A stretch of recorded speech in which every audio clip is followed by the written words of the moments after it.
Frank, we have a very distinguished guest in the Bent Pixel Studios here today in suburban Las Vegas. It is a phone booth fighting special edition interview because to my right and to your left is legendary rock guitarist Bob Kulick. Thanks for coming in with us, Bob. Good Thanks so much for having me today. Really appreciate it, guys. I've been looking forward to doing this interview for a while. First of all, we have a lot to walk through in terms of Bob's contribution to the music world, in particularly Kiss, but a lot of other musical endeavors, including his new solo record that we're going to talk about. But it's interesting, Frank, he already has two connections to our show, Phone Booth Fighting. One is your friend Paul Stanley, who we actually did. I knew him first. Yeah, you definitely Only did. because I'm older. Yeah, no, you definitely did. But I'll mind my P's and Q's. Don't worry. Yeah, no, we actually did an episode from Paul's living room. About a year and a half ago? Yeah. I guess Paul had us over there to do that. Paul's a big fan of Frank's and his fights and stuff. So there was that. But the other thing is, I guess I narrowly missed meeting you through my friend Billy Bob Thornton, because you were at his show. I was. He was at his Vegas show. Okay. I was sitting at the table next to you, and I don't know how long you hung around after the show, but I was just hanging around talking to everybody, and somebody mentioned your name, and I said, wait a second, Bob Kulick was here? And I start realizing, wait a second, he was sitting right next to us, and I didn't even realize that was you. So what an odd coincidence. I didn't know that. The other one I did know because it come up. We missed a couple. Do you have those pictures, Mikey? I was going to show these to Bob. Pull up the episode we did in. Here is by the way, the cover of Bob's new record, Skeletons in the Closet. You recognize that? We're going to be talking about that, but I didn't know if you had the episode. Yeah, there's Paul's living room that we did. I recognize it. We did with him. Yeah, we had a lot of fun. And his fabulous artwork. Oh yes, we had a lot of fun doing that. Great shot, guys. Yeah. He's a great artist and great conversationalist. Whatever he is passionate about.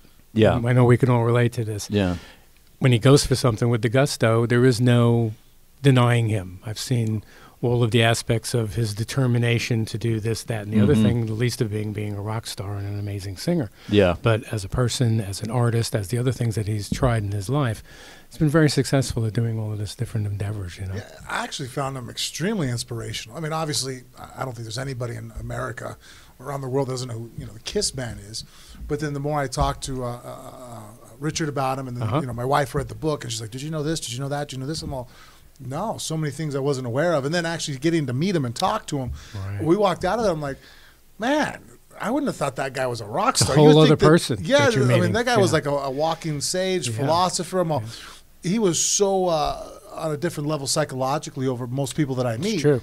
Now, was he like that or was there a lot of bumps and bruises? Was he always kind of different than everybody else? I think a lot of this is a learned experience that him and Gene both shared. I saw Gene last week at his Vault event at the fabulous Las Vegas Kiss Mini Golf. Yeah, I love Kiss Mini Golf. Yeah, and it's the same thing. They both, because I met them at the same time. The day that Ace and I both auditioned for Kiss, that day it was 1973.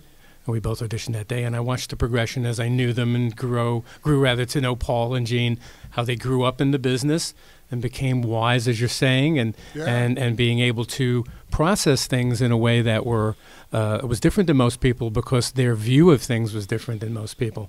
We have to remember, 70s and late 70s, they were one of the biggest bands in the world, period, able to do solo records, each of them being released the same day, and all of that stuff. All of the merchandise that all the bands do now, I think was, aside from the Beatles and other bands who had merch, Kiss really showed how to use that merch, how to make stuff out of it. And to that end, I think Paul and Gene are very smart. Yeah. Yeah, I mean, I carried a Kiss lunchbox every day of elementary school. It's like I've still got it, but it's been through a war zone. Yeah. You know what I mean? I mean, that thing was game used for a number of years. You bringing up the fact that they were the biggest rock band in the 70s, right? I still find it weird. Like we were just having the conversation on the way here that their faces were never seen without paint for the longest time, right? Right, until it became, now you need to take the makeup off. Yeah. And then my brother joined the band. That was I always thought that was crazy. I mean, is there any that's to me is still kind of unfathomable. I'm like, well, how does somebody get away with not being seen and and trying to constantly be aware? I think the good thing about it at first was that nobody cared. Then when people cared, they didn't know what they were looking at. So here's a guy with long hair amongst hundreds of other guys with long hair. But then it started to get narrowed down to where you could see their faces. And then there were times where the bodyguard would be putting his hand over Paul's face or something. Then it became more of a game. I used to go out with Paul a lot. We'd go out to dinner before we go out to a club or something, and somebody would come over to me and be like, "Is that Paul Stanley?" I'm like, "Yeah, okay, can I get a picture with him, or can I get an autograph or whatever?" And I always go, "Just wait until we're done with dinner, and then come over." So I would always try to direct traffic, but then it got too ugly for that, where they really had to have bodyguards and, until they took the makeup off and people realized who and what they were, then it became a game, the paparazzi game of trying to get, captured a picture of Gene and Cher, and then that became like that's what he looks like, where everybody already knew that's what he basically But see, like. for a kid living in Fort Worth, Texas, I mean, I was 7 years old at the time, and I can remember, we never bought the National Enquirer, but if there was a picture of Gene Simmons with half his face covered with Cher, which there was a lot of, I insisted to my mom that we get it because I had to take it home and study it, because those guys were like superheroes. Yeah, it became like a taboo, basically. Yeah, you had oh my gosh, what do they look like? But Paul said something very interesting to us about that when we did the show with him. He said that he, in retrospect, thought it was like training wheels for being a celebrity, because he was famous, but he was able to ease into the fame because he still had a facade, and then as he grew older, wiser, able to handle it, then there was like a second phase to it. That buffer zone rather than like the Beatles being thrown into the pit. They show up in America and there's 90 people looking to interview them, and all they can do is be themselves because they know nothing else. Well, if you don't know the story, and of course we're our listeners, although we are a fight-based show, we obviously talk a lot of rock and roll, and a lot of people may already know the story, but if you don't, just first things first. In 1973, Kiss is auditioning for guitar players, and Bob Kulick auditions, and he impresses the band, and they end up taking Ace, but they stayed in touch with you. Mm-hmm. Well, and you explained that, Bob, you were technically the better guitarist. I'll say however you want to look at it. I'll just nod. I mean, Paul was, cool. I remember the phone call very well. Just like, you played great. We really love your playing, and we should keep in touch. But we just felt that Ace fit in better. Which, as somebody who has done this my whole life, I understand that was the case. That he did fit in better for what they were looking for at the time. The look or the image, the look, the image, the vibe. I was way too serious a musician for what this was going to be. Yeah. And I think he was way more open for the makeup than me saying to them, if we're great, what do we need makeup for? Rather than saying, great idea, when do we get started?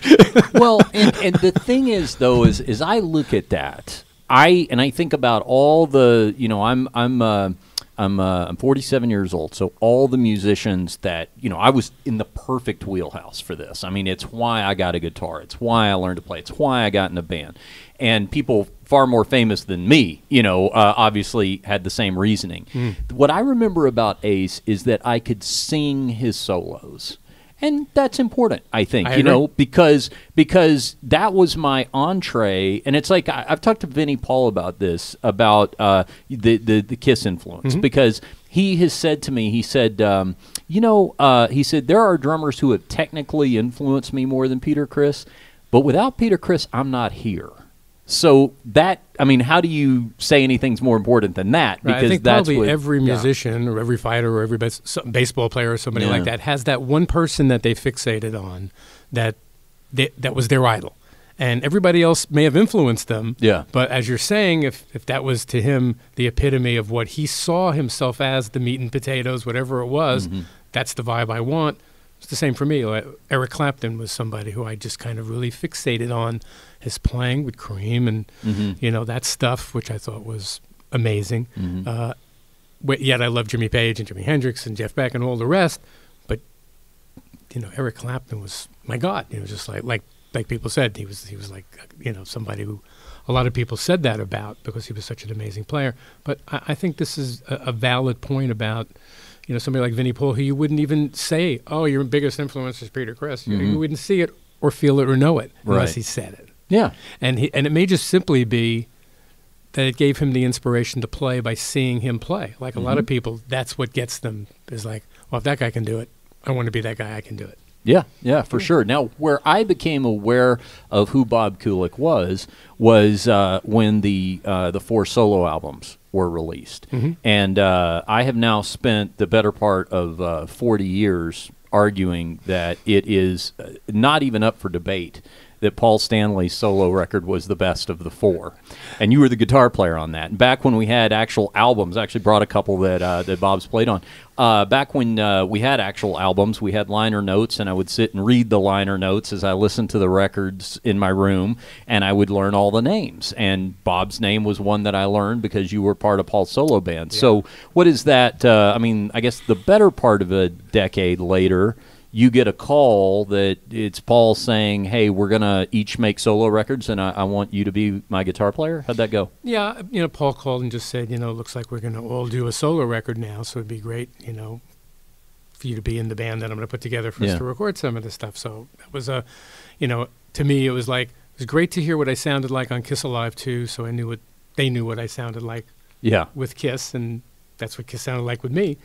But this was going to be Paul's record, so it was going to be something different. I didn't have to hide behind being Ace or them not saying it was me. Right. So this opened up the avenue for, I can actually do some of the stuff that I like, which was showcased on a lot of the records, some of my various licks and styles that I couldn't have used while playing some of the stuff on Kiss Alive 2 with some of the other stuff that I played. Yeah. And you already kind of got jumped to before you did, given the whole story of how you actually played for Ace, your ghost player. Yeah. Let's go back to Kiss Alive too, because I got to tell you, Bob, this was one of the first for the generation before me. It was probably like the Walrus was Paul, is Paul dead, like that whole mystery. The side 4 of Kiss Alive 2 was the first great rock mystery to me. I didn't understand what that whole side was. And, I mean, I'm 6, maybe 7, when I get this record. And I did gravitate toward live albums because I was too young for Kiss Alive, the first one, when it came out. So Kiss Alive 2 was really my wheelhouse. And that was the one that I played air guitar to in my room after school because the crowd, that's where I imagined myself being Paul Stanley. But side 4 was all studio tracks. And at that time, as a kid, I did not understand why these songs sounded different than the other 3 sides. I just knew there was no... So first of all, before we talk about your ghost playing on that, do you know the story of why they had to have that to begin with, why the whole thing wasn't a live album? It seemed that of the live stuff that they have that's on there, these were all songs that had been previously recorded. And Kiss Alive 1 was another live record. So what's different about this second live record and this first live record, other than it being a double record and having this really cool picture in the middle? Well, we have some new songs. So they decided to have some new songs as like a bonus thing to flesh out the rest of the record. So this way it was a bunch of live stuff done up with that great picture of them with the fire and brimstone in the middle, which every kid there was no band that could show that picture other than them. Yeah. There was no band that had a stage set up that could show that picture other than them. Yeah. Add the studio tracks to what was a great live record, and that was the record that launched them into superstardom. Yeah. And again, it was a visual-based and a live record primarily with these extra songs on there where somebody might say, gee, the guitar player got a little better. Which was, part of the process that they were going through of trying to up the ante on being a better band. So side 4 of that second live album has has new tracks on it, and you all but one you played on. I think? Correct. Okay, right. Rocket Ride was one you did not play. That was the Ace song. Was able to play on his own song. Right? Okay, but seemed fair to me. Sure, but to what Frank's alluding to, at that point, it's well documented. Paul and Gene were pretty much they stayed away from the drugs and the alcohol and all that kind of stuff that Ace and Peter fell prey to very publicly later on. But Ace starts having his troubles and all that kind of stuff. They need to bring somebody in to play on these songs. You were brought in to play, but you were like a ghost writer. You were a ghost player because at that point, right. The understanding was that Paul and Gene both explained this to me. We have a deadline. we need to get this done. You know, and I recognize the ulterior motive of, as anybody in any band should know, everyone is replaceable, as every band has shown along the way. The Rolling Stones replaced members. Yes, they did. Yes, they did. You know, you can go up and down the line to see huge bands that have had to replace members. So I think this was, you know, a little note to Ace that maybe, you know, hey, you know, but, you know, when you walked in, he was sitting there, right? Well, he was in the lounge. He wasn't actually in the studio properly. But I mean, so he watched you walk in. Yeah, he knew I was there. Yeah. You know, and asked me when I was done how it was. Shot, I don't know what he it did. is. Yeah. Yeah, it was borderline awkward, but, you know, because I knew the whole band, so I knew Ace and he knew me, so I understood. Yeah. He knew that. It was just like, you're Paul's friend, you're the guitar player. He knew. So, you know, it was just like there was nothing to say. And I just went in there and I didn't know what was going to happen. So there was nothing to say to him until it was over. And then, you know, he jokingly just looked up at me. And I was lying on the floor watching TV in the lounge. It was hilarious. And he was like, well, so how was I? How was I? That's and I was funny. just like, it was the best you ever played. That's awesome. Correct me if That's the true story. We both laughed, and, you know, we still laugh about it. And you know what? Yeah. We're going to be playing together soon. You know, he's doing the cruise, the Kiss Cruise. I'm going to be doing the Kiss Cruise. He's going to be playing the Indie Expo. I'm going to be playing the Indie Expo. We're going to get up and play together. You know, I think the fans are really going to get off on this, and I'm really looking forward to it because, you know what? He is a great guy, and he was a very special guitar player and is a very special person, and they couldn't have been what they were. Right. Without him. Right. There is no question that without those four people, the ship would never have sailed. So regardless of who got off the ship or who got made to walk the plank, regardless of how you want to look at it, those four guys started this thing. And all of it is a permutation of that. Well, when I say the ability to sing those solos, you know, you might hear that at first blush and go, oh, well, gosh, why wouldn't you want the most technically proficient player to be playing? But you got to remember at that point, those records are being heard by 7-year-olds, 8-year-olds, 9-year-olds like me, and we didn't stay that age forever. You know who else was that age at that time? Dave Grohl. I mean, you know, there's a whole generation of superstars who came to music because of that, and maybe that's what they needed to hear first before they heard this stuff later. And then as they matured musically, I think the band did as well.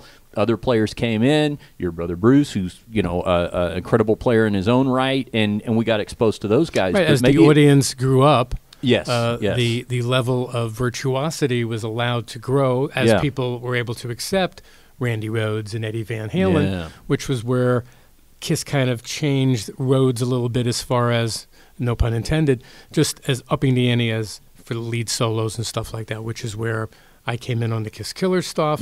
Vinnie Vincent came in, who could really shred. My brother, Mark St. John, you know, in an effort to compete with Eddie Van Halen and those people, they tried to up the ante as well with some of that stuff. Well, it seems like when you came in there, you just to finish on that of you playing the part for Ace, you didn't kind of go in with the mindset that you were going to try to take his job. You kind of seemed like you understood your role. You were going to help out the guys and get out of there. But was there still kind of a little bit of a sense of redemption that you did a better job than he does at being Ace? No, I didn't look at it that way. I looked at it that I have a special talent that I could be called upon now to do something like this, where somebody felt that strongly about, because they could have asked anybody. They could have had anybody and just paid them off or as who you are as a player was already established. That's probably by that time I'd had a lot of experience, and I felt better about myself and better about having a stamp of my own, which I think was partly the issue that, you know, not only could I just do me, which I did on some of it, but they were just like more like Ace. And as a student of guitar playing by that point and being more experienced, I knew exactly what they meant. And so some of it was very Ace-like. Some of the triplet figures, the diddle-diddle-diddle, and all of that, so diddle-diddle-diddle was very Ace. That was part of his sloppy Jimmy Page vibe that I could also do. But, you know, there were things on there that he wouldn't have played that they kind of let go by just because they were too good to not let go by. Yeah. So, you know, I don't believe anybody, any fan, any 9-year-old or somebody like Dave Grohl is sitting there going, that 14th note of that solo, it didn't sound like Ace. I wonder, let me go back. No, nobody ever did that. No. So it was not a question until later on when it became, you know, announced and Gene like, well, you know, actually Bob Kulick was the guitar player that played on the Kiss Alive 2. And Gene was the one who Studio kind of side. outed that. He talked about that in an interview, right? Yeah, and just blurted it out Yeah. one day. I was just like, I read it and I was just like, well, he actually owned up to it, because I basically kept, my part of the bargain, so to Yeah. speak. Yeah.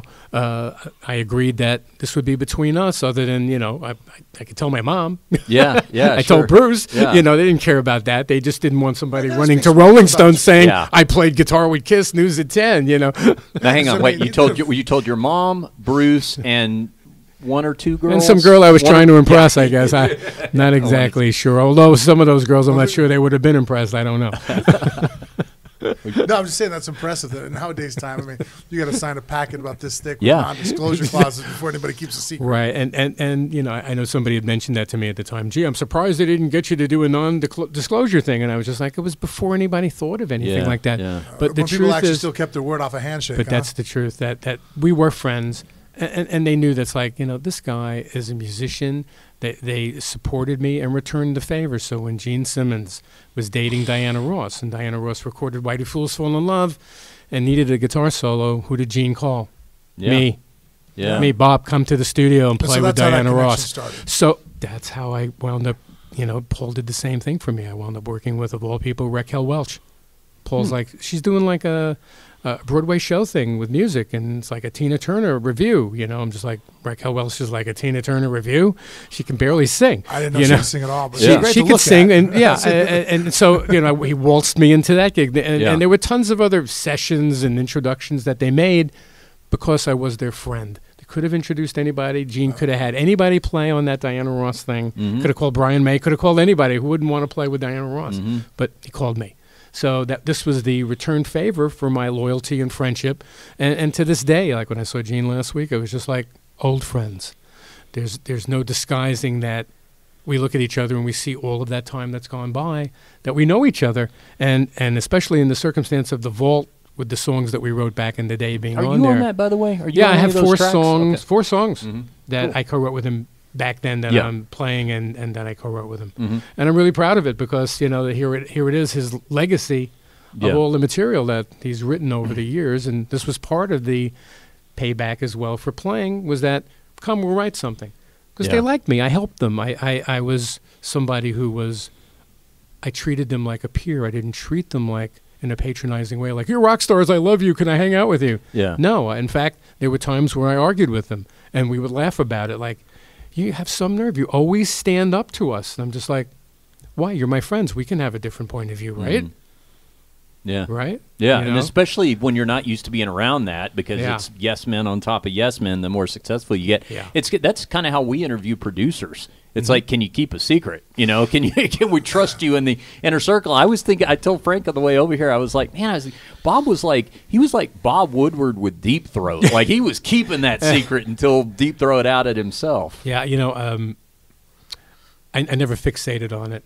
I was just, as I am now, I just move forward. So all of Yeah. what I've done, I carry with me in my experience bag. Yeah, but, sure. It's move forward. So that was something that I did. And, the greatest thing about it was last year on the cruise with my brother and Brent Fitz and Todd Kearns. Your playing band, the rest those- of your band, yeah. playing those Yeah. songs. And so here's the songs from Kiss Alive 2 to be able to walk to the mic. Here's something you might know from Kiss Alive 2, Larger Than Life. And then to launch into the song and hear that response from the crowd, people crying, people singing along. But then also, even 2 nights ago, my girlfriend was sitting around watching, and somebody posted another Larger Than Life from their perspective, and you could hear the crowd, and they're singing along, and Yeah. in the space between the guitar chords, da-da-da-da-da, you hear somebody go, oh my God. Yeah. It's just like, so that kind of response. So if somebody would have said to me back then, so I'm looking at my crystal ball, I see you on a cruise ship playing these songs, and you're going to get to play that solo again, I would Yeah. have said, you're on drugs, you're dreaming. There's Yeah. no way that could possibly happen. Now you're- And yet there it was, playing those songs for an appreciative audience who was like, demanded, and Kiss agreed to have us back again this year so we could play those songs again. All right, so let's talk about the Kiss Cruise for a second, because Okay. here's the thing. I'm going this year, and it's Yay. the first time I've ever You're been gonna on love it. I know I'm going to love it. What what we're making that first payment tomorrow, so I'm like, oh boy, here we go. This is like an investment, but I know I'm going to really enjoy it. So my girlfriend and I are going, and hopefully Frank and his wife are going to be able to get on there too. If we can do that, we can write the whole thing off as a tax deduction for the show. There you So go. yeah, we'll do our podcast from the cabin.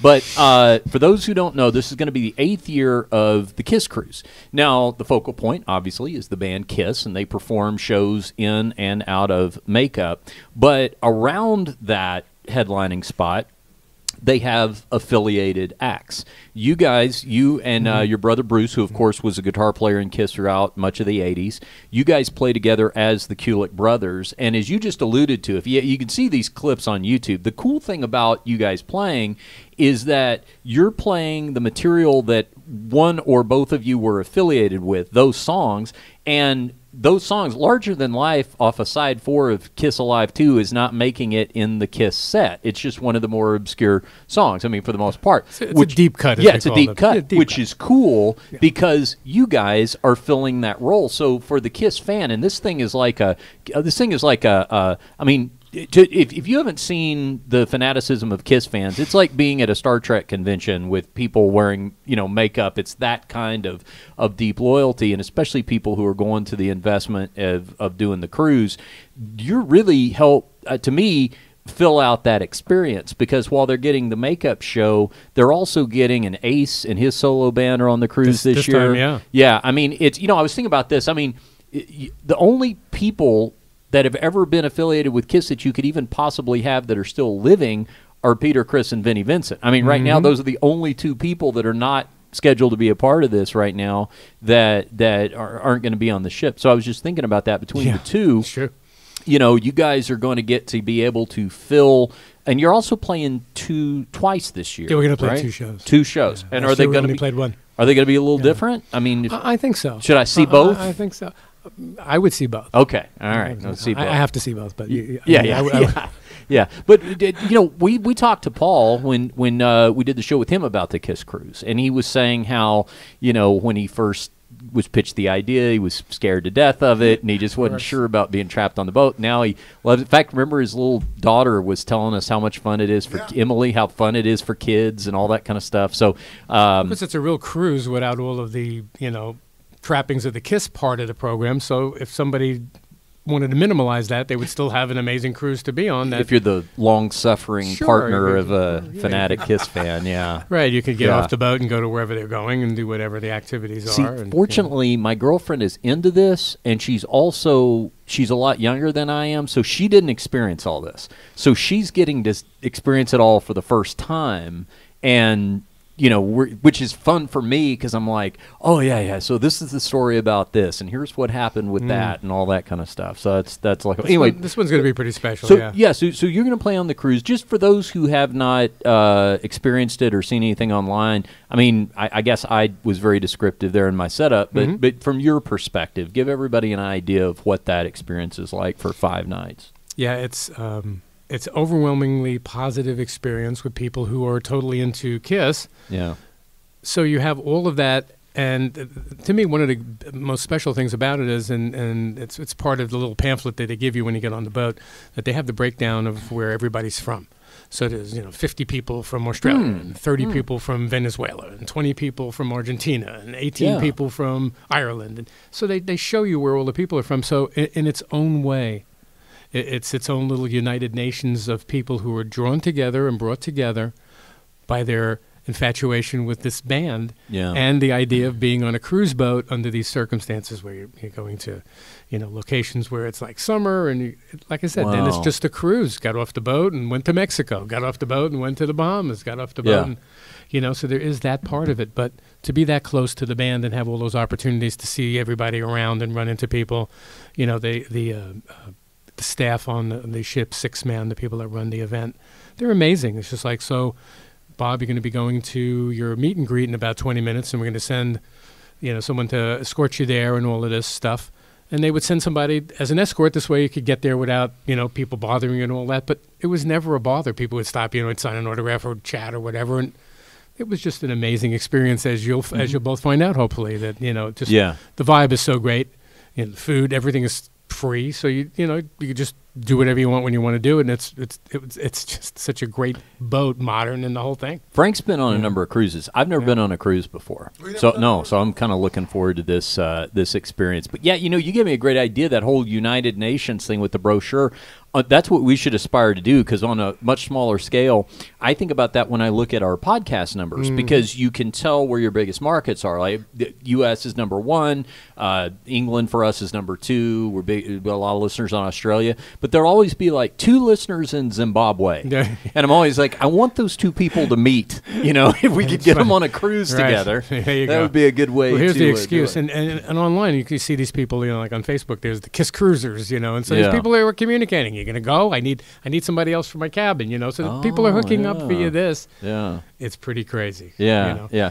Now, you also do a lot of the or maybe not a lot, but you've done a number of those expos as well, like the fan conventions. And I know you did the one recently where Vinnie Vincent resurfaced. Yeah, the Atlanta Expo, which was just a couple months ago. Yeah. What was your, for those who don't know, for those who don't know, Vinnie Vincent was you referenced him earlier as far as one of Kiss's more proficient guitar players, but after Kiss and a brief couple of solo records, he vanished. He became the Howard Hughes of rock and roll, to the point nobody knew where he was for decades and decades. And he started being advertised as coming to this thing in Atlanta, and a lot of people didn't realize didn't believe he was going to be there until he finally showed up. Now, I don't know if how much interfacing you've ever had with him or anything, but I was just curious from your perspective, and also being close to the band, what was your take on that whole thing? I mean, sort of the disappearance and then the reemergence and being there to witness that. I think like everybody else, I didn't know what to think. Yeah. It's not like I haven't met some odd people in my day, and I'm not saying he's odd, but it was something that nobody could understand. That he just literally. So is he doing any music? No. Is he around doing other stuff? No. Does anybody know where he is? No. Yeah. Until this happened, and it was nice to see him. We talked for a few minutes. The outpouring of fans for him was an amazing event. I have to say, there were more people there than I thought would have been there, and he was very gracious and all of that. But I'm still not exactly clear what has happened or where it's going or whatever. He explained some of it, but some of it is still, I'm not clear on it. So we'll just have to see. Yeah. Yeah, I mean, any eccentric personality like that, I think, always captures people's imagination. Yeah. I mean, most people, frankly, don't have the ability to just drop out. I mean, short of being the Unabomber living in a cabin in the woods, I mean, it's a lot of people just don't have that ability. So I think it's always kind of fascinating to people when they do. Bob, let's talk about your new solo record, Skeletons in the Closet. Okay. There's an album cover right up here behind Bob. And for all of the playing that you've done with other people and albums that you've contributed to, this is kind of your it's like your debut record, kind of, right? I mean, in Bob's terms of debut record, finally had the nerve to put his name on the record rather than hiding behind a band name or something. I'll just hide behind this band name. And have a bunch of guys have to call it a band. Yeah, which I preferred, to be totally honest. And this, actually, of all of them, this has one of the largest band casts of all of my projects. A lot of There's 23 people names on here, so my solo record with 23 guests. Yeah. And very fortunate that, Dee Snider and Robin McCauley and Vinny Appice and Frankie Benally and Rudy Sarzo, my brother, and Brent Fitz and Todd Kearns and Andrew Freeman, Dave Isley, all the great people, Vic Wright, all the great people that are on here. Really helped make it something special, and that every song has its own personality and its own lineup to a certain extent. One of the songs that Jane, we'll insert a couple of clips of the tracks here on the show so people can hear it. But maybe one of my favorite 2 tracks on here was London. Now that had Dee Snider on lead vocals, Frankie Benally of Quiet Riot fame on drums, and a whole like Jack the Ripper feel to it, which I'm always fascinated by creepy stuff like that anyway. So maybe tell us a little bit about that as far as how that track comes together. Yeah, this was, I guess, the most experimental of the songs on the record. Something in 6/8, 1 2 3 4 5 6, 1 2 3 4, not a 4/4, 1 2 3 4 feel. Yeah, and at this tempo, with this kind of tuning configuration of having these very dark chords, the idea came up. We had this idea of calling it London, and then the co-writer of the song, my old Balance bandmate, Doug Katsaris, wrote these lyrics, and I was like, wow, this is not going to be a sing-along chorus song, is it? Mm-hmm. But I'd already known that this was going to be like some kind of epic kind of piece. And so, we had the demo all done. I went to my buddy Dee Snider. I was just like, you know what? I think this would be the song for you to sing if you want to sing on my record. And he immediately was like, wow, this is a really great song. And he really brought it to life. A very underrated singer. I think Dee Snider is one of the top of the food chain guys out there. Worked with him on a couple of projects recently.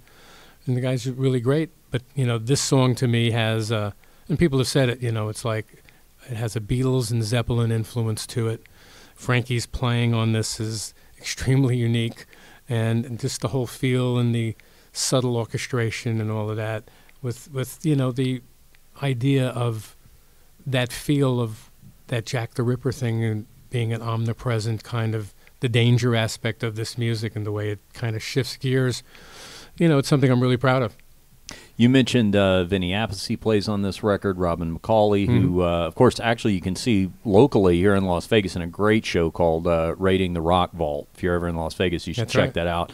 Robin is a guy who has sang with Survivor, Michael Schenker Group. In fact, I'm wearing my UFO shirt. I'm going to be seeing him with Michael Schenker when they come through. In March. Yeah, in March. I'll be there. Oh, I'll see you there. You'll see me there. And this time I will. Graham Bonnet will be there. I'll be there. Yes, absolutely. Yeah. Michael Schenker's bringing a lot of the notable singers from Gary his Barton. catalog. Yeah. All but the Graham thing, Bonnet and Robin McCauley. and I have not. It's a great show. People should come. Yeah, it's a great because show. with Robin, having seen him so recently, I can attest to that's a guy who, when you start getting to be a certain age, and you can still. I'm very forgiving with singers. Like, to me, if I'm seeing somebody who, okay, everybody's heyday is in their 30, sometimes their 20s, their 30s, their 40s, whatever. It's fine. If you're pushing 70, I don't need you to be able to hit the highest of notes. I'm still going to have a great time. But you do notice when there is somebody that's like, is this person frozen in time? Mm-hmm. He's one. He is. Yeah, he's one. He really is. So he's on the record Skeletons in the Closet as well. Let me ask you about making the record itself, because one thing that did strike me is that you came of age in the music business and had great success in the music business in the 70s and the 80s with big record contracts and big record labels and the studios and all that. In fact, before we sat down, just as we were sitting down, you were talking about the album artwork and in your mind, well, when a band puts out a record, there's somebody whose full-time job it is to design artwork that works in a tall office building at the art label. Director at Epic Records, right? Whoever it would be. And in 2017, they're like, okay, who you got doing your album cover? And then you look in the mirror. Yeah. Well, let me ask you about that, because I'm thinking that for as great of an achievement as this is, I bet there was some learning curve in that, in the sense that, in the decades that have progressed, the music business has become a little more do-it-yourself. Yeah, I should have gone a simpler route and not tried to have a digital piece of art on the cover, and maybe just gone with a photo of myself on the back for simplicity's sake. So this is a new lesson that I've learned, because the way things are now, you only get a few seconds of somebody's attention, and I think somebody looking at the artwork might not understand that as simple as it really is. If somebody was interested, they could figure it out readily. But to me, being involved in all of it kind of gave me the feel of what I needed to have for this, which is it's your record. You're going to be doing the interviews. You're going to be taking the responsibility, And what I also realized was that, somebody like me who I've been very lucky in that most of the reviews for stuff that I do is extremely positive, that I had to accept, that opening myself up for something like this would allow people to say bad things as well. And the ability, as I've learned, to be able to take it as constructive criticism and not look at it in a bad way has really helped me to move forward with what I'm doing. What about streaming services? Now, these days is how a lot of people are consuming music. I mean, your kids, Frank, do they even know what your kids' ages are what? The youngest 8 being the oldest being 14 that's with us now. Yeah, 3 kids, age 14 to 8. Do they have they ever played a CD? No, I don't think they've ever played a CD. Yeah, and pretty soon they will have not maybe even downloaded an MP3. I mean, Pretty soon there won't be any CDs. yeah, exactly. So I mean, and everything's makes moved sense. to. And the only reason why they even Yeah. know what a DVD is because of the car. Mm. When we go on trips, Yeah. we put in a DVD in the player for the TV there, but Yeah. at home, Right.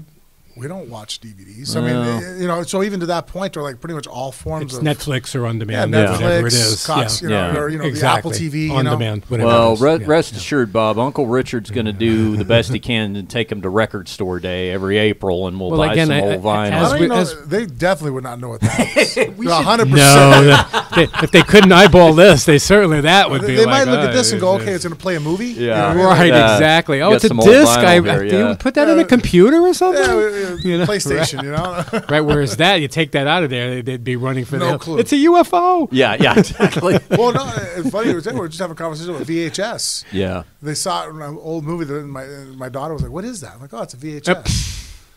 That is so funny. That is really funny.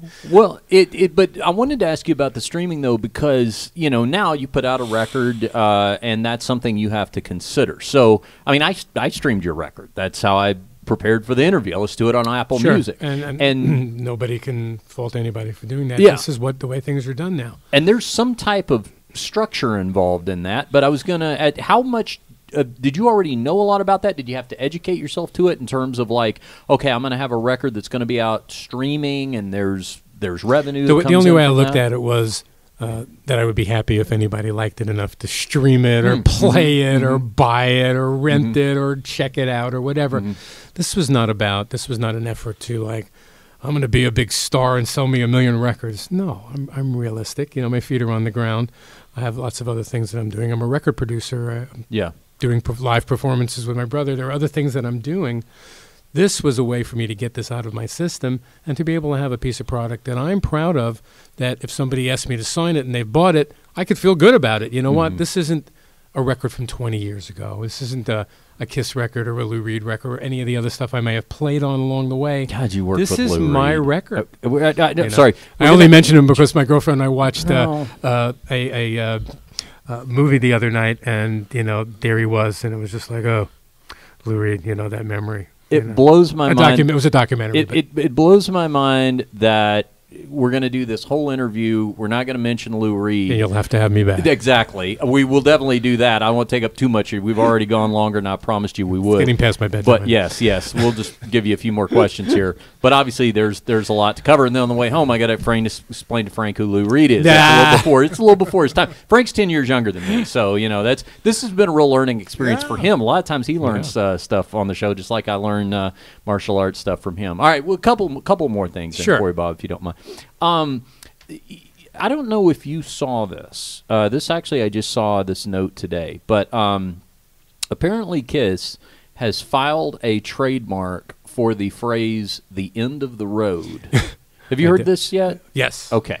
As it pertains, being used in conjunction with the Kiss trademark. So that has started speculation, Frank, that could this be a retirement tour that they're going to call the end of the road? Do you have a thought on that, Bob? Do you see this band ever actually announcing I the think, retirement? I think like it's that? possible. Yeah. I think it is possible. Yeah. Everybody seems really energetic now, Played with Paul on the cruise. We actually sat there and played a song together, and we hung out for a little bit. And I just saw Gene again recently here at the Vault thing, and it didn't look like he was packing up the guitar in the case. Okay, let's get rid of these now. I'm done. Didn't look like that, but it's somewhere down the road, and this has been talked about for a long time. The idea of even having people play them as a part. Playing the part of Paul Stanley tonight will be. Yes. Will that work? I have no idea. Yeah. I only take everything a day at a time. It's possible that that an audience might accept that. It's possible that they might not. I don't know. Yeah, of course, now Kiss has moved into a phase of having new people in old makeup. But once upon a time, the first couple of times they had to replace band members, they came up with new makeup designs. Eric Carr was the Fox. One of my favorite things about going to the original Kiss convention was that they had this prototype outfit. He was originally going to be like the Falcon or something like that, and it was this yellow, it looked like a Big Bird outfit. And it was this yellow thing. It had feather. And all I could imagine is the first time they tried a dress rehearsal with it, just feathers flying everywhere and him going, I can't be the Falcon. This isn't going to work. But I would have, and I'm fine with it now, but I also would not have minded if, the new guys came up with their own designs and things like that. So have you ever given thought to what your character would have been if you would have I was hoping you were going to go right there with this. Okay, yeah. Back in the day, we always used to joke around, especially at the Kiss office. Some of the guys would just be like, because they realized how awkward the circumstance was that Ace was going to leave and that they were going to have to find somebody else. And yet here I was kind of being the intermediary playing on some of the recordings while they could figure out how to do this.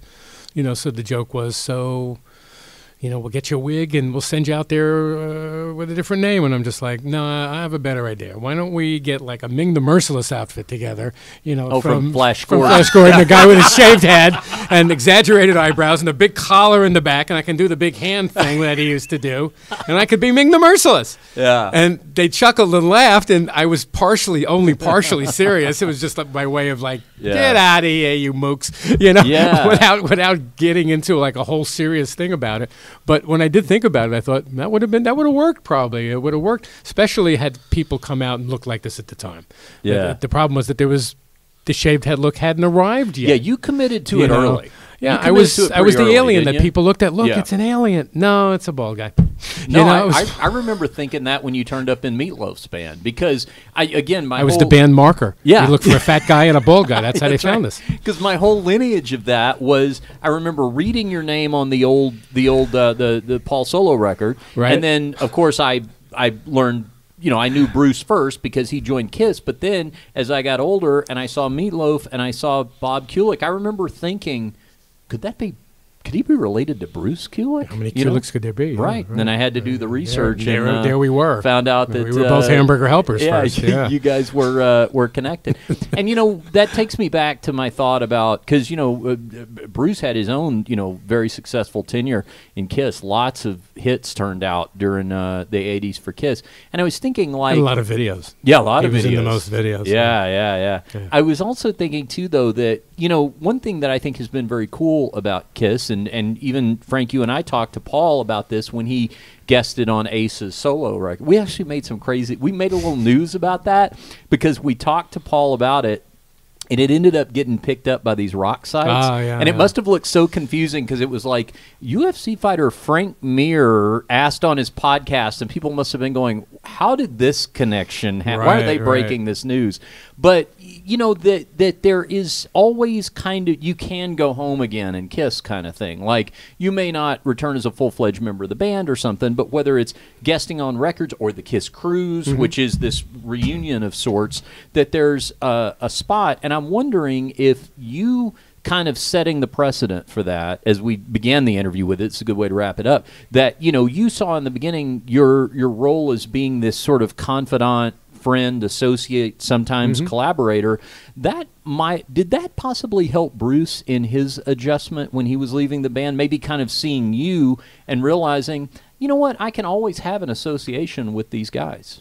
I know he's not here to speak for himself. I think he was crushed because, they were a great band and yeah, sure. They could have even been greater. Yeah. But this was what happened, that the original band, as we said, had the magic and the makeup and the whole gimmick, and that's what people want to see, and it is an entertainment business, and so that's what it turned out to be. Yeah.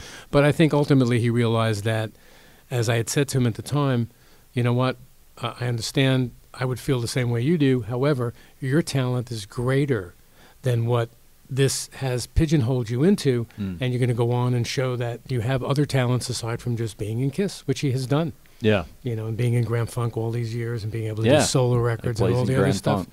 including what we're doing, has been great. One more thing, and we're making a brief mention of this, but I just think it will be of interest to a lot of mixed martial arts fans who sometimes are also pro wrestling fans, is that Bob, maybe one of the most commercially successful things that you've ever been a part of was Triple H's walkout music. Triple H from the theme WWE. Song for Triple H, the game. Right, which Lemmy... It's time to play the game. Yeah, time to play the game and how you play it. Lemmy from Motorhead sings that. Explain to everybody your role in that. Back in the day, the manager called me up, Motorhead's manager called me up and just said, we've been hired to do a theme song for this wrestler named Triple H. He's a huge Motorhead fan. So I got involved in this, and here's the song, The Game. And, the lyrics are totally like, well, this is totally Triple H. Yeah. I had to do a quick crash course in, getting myself up to speed on the WWE. I was always a wrestling fan when I was a kid, but there was a whole different set of wrestlers. And then there was the Hulk Hogan and Sheik and all those guys, which I also checked out. But the new generation of, this was around 2000, just seemed to me like I had to get up to speed on that. Chris Jericho and all those guys, Undertaker and all of those guys. Triple H was... I remember seeing the photo and just saying to myself, this song has to be totally bombastic because the guy is totally over the top. He's huge, and, the image is that it has to be this, really dark thing that they concocted. So, make a long story short, produced the song and played guitar on the song, as it turned out, because the band had to go back on the road before the track was finished. So we had the band's performance, but Phil couldn't be there to fix the guitars, which ultimately were a little out of tune. I had to fix some stuff. I had to glue this together. Mm-hmm. And then the thing came out, and it was just like, just an epiphany to people. They were just like, wow, this is the greatest theme ever. And when Triple H did the routine with it by spitting out the water and doing all of that, I realized, like, oh, this was going to be something that was really huge, which it was. So Motorhead was hired to play 2 WrestleManias doing the song, and because I played guitar in it, I had to play with them, like, behind the stage. There I was helping them play the song. Once again, behind the curtain. Behind the curtain, but happily, because, I helped arrange it and helped glue the thing together, and, that's how I met Chris Jericho and became friendly with Triple H and met all these guys, and then it was sort of an entree into, I was always a fight fan, so this was an entree into, as you're saying, the connection, which is another reason why I'm here, because, I'm with the program, I get it. And there is a visceral connection, I think, between, this, fighting martial arts sports or the wrestling thing and the music. I think that they can go hand in hand and do go hand in hand. Yeah, I mean, we talk as with that song, it really showed it. Yeah, and also really walkout music. I mean, even with fighters. I mean, there's so many songs that are so closely associated with certain fighters and certain vibes when they and they're not always heavy. Sometimes they're kind of happy type things, but a lot of fans. I think music has a lot of connection with that part of the mind that when you're fighting and doing battle. I mean, think about it. You can watch the coolest, most epic war movie in the world, battle scenes from Star Wars, whatever. Cut the music. Yeah, and it's boring. Yeah, exactly. You know what I mean? I'm just serious. What's missing? Exactly. You're like, oh, this sucks. You know what I mean? The music helps to create the tension and all of that accentuates the action itself. So but you're totally an emotional right. draw. There's you're totally right. And when an athlete feels that this is something that they want to showcase as they're making their entrance, it kind of pumps them up, as I know it did for Triple H. I think this was something that was a big inspiration for him, yeah. Well, next time we have you on, let me go ahead and tease ahead to the next. That way I can get you on record as saying you'll return to the show. Frank's going to switch my arm and I'll be fine. Yeah, I was just say, he can be more persuasive You'll understand how this works. I know. I've showed up and I'm not leaving.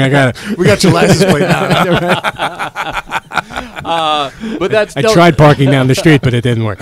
No, well, that's good, actually, that you brought a CD. Frank's busy training to fight Fedor Emelianenko, so we'll have to have some skeletons in the closet rolling in the gym. There you go. Well, for sure. Absolutely. But next time, I got to hear about working with Lou Reed. I got to hear more about working with Lemmy, who was always one of the most fascinating characters to me. And I didn't even know this would ring a bell with Frank. Frank's looking over show notes, and he goes, he worked with Tim Curry? Yep. Yeah. And I thought I would have to explain to Frank who Tim Curry was, because I was actually showing you pictures. Like, no, he also did this. Yeah. Oh, wow. Yeah. One of my more favorite actors. I didn't know that actually he had a music background either. Yeah. He tried for a while to be a singer, and then it just didn't work. He has a and phenomenal and voice as an actor, so I could imagine that would translate over to singing. It was very unique, and he used Bob Ezrin, I mean, Yeah. and the other cast of characters, Michael Kamen, may he rest in peace, and Dick Wagner, the guys who produced a couple of the records that we did. Other Kiss associates. Yeah, correct. On a flip note, Yeah. I've never seen the Rocky Horror Picture Show. No. I've never gone to it.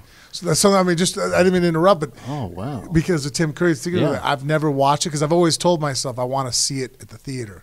Oh, They always will do the productions. The experience at the theater is Yeah. something you should have. I can yeah. show you a picture of me dressed as Tim Curry in Rocky Horror Picture Show, which, by the way, is an outfit that Well, is there's a much, show in itself. yeah. I was gonna say it's an outfit much more suited to my body type and Bob's body type than yours. All right. So, That's a whole different fetish. yeah, Bob, tell everybody how they can follow you on social media and that sort of thing. Social How they media. find Well, you. I'm visible on Facebook, and Instagram, and on Twitter. So just locate me. I'm right there. Yep, Yeah, that's Bob how. Kulick Music on Instagram. That's how I started bugging you originally to Right. get you on here. So thank you. I am findable. First of all, we went way over time with you, and I hope you don't mind because Oh, it was just it was a my pleasure. Thank you very much. fascinating That was awesome. conversation. Yeah, Yeah, great. once Yeah, again, yeah. the new record is Bob Kulick, Skeletons in the Closet. So check that out. Follow Available Bob on social iTunes and media. a record store near you. Absolutely. Online, Absolutely. Yeah. Check it out. You'll dig it. All right, Bob, thanks for coming in. Thanks, guys. Really appreciate it.